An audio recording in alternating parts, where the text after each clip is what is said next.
दादा नमस्कार मंत्री महोदय नमस्कार। अच्छा असं आहे की माझं जे अमरावती जिल्हा आहे ना, खूप मोठ्या प्रमाणात आपल्याला संत्रा होते, सोयाबीन होते, कपास होते, तूर होते, मूग होते।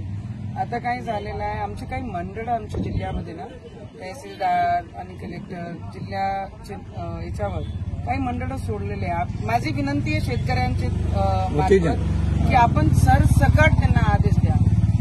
हा हा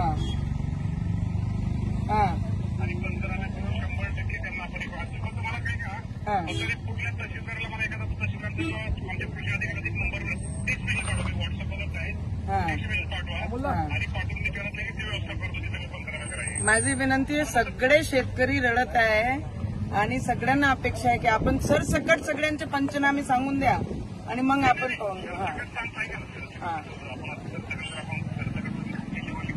हा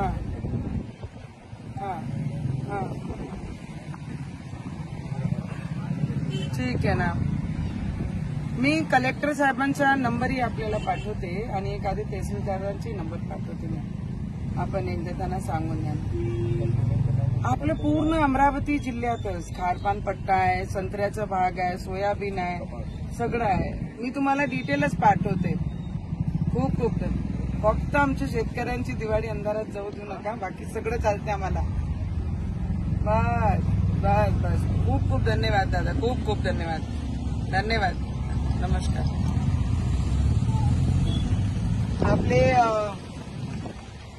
आपले आताच कृषी मंत्री महोदयांसोबत आपण बोललो आताच, आणि आमच्या अमरावतीमध्ये खूप सारा पाऊस आपल्या अमरावती जिल्ह्यामध्ये आलेला आहे आणि मराठवाड्यापेक्षा कमी जरी असला पण जे सोयाबीन आहे, तूर आहे, मूग आहे, उडद आहे, कपास आहे, ज्याची आज दर्यापूर अंजनगावमध्ये आम्ही पाहणी केली, हातात शेतकऱ्यांना काहीच सापडणार नाही। आणि त्याच्यामध्ये काही मंडळ म्हणतात पंचनाम्यावरनं त्यांनी वगळलेले आहे, तर आम्ही त्या विनंती करण्यासाठी केलाय की बा ज्यांचे नुकसान झाले पंचनामे करून त्यांनी जर वरती पाठवले तर आमची सरकार त्यांना मदत पूर्ण करणार आहे। त्याकरिता आपण कृषी मंत्री साहेबांसोबतही बोललो, त्यांनी रिस्पॉन्स त्या पद्धतीने दिला आणि येणाऱ्या काळामध्ये आमचे जे मंडळ सुटणार आहे ते सोडलेले आहे ते सुटले नाही पाहिजे, त्यासाठी आपण प्रयत्न करत आहे। आणि जे नुकसान झालं आहे, अतिशय नुकसान शेतकऱ्यांचं झालेलं आहे आणि ते डोळ्याला पाहून जेव्हा आम्ही पूर्ण शेतकऱ्यांसोबत बोलताय तर जेवढा पैसे लावले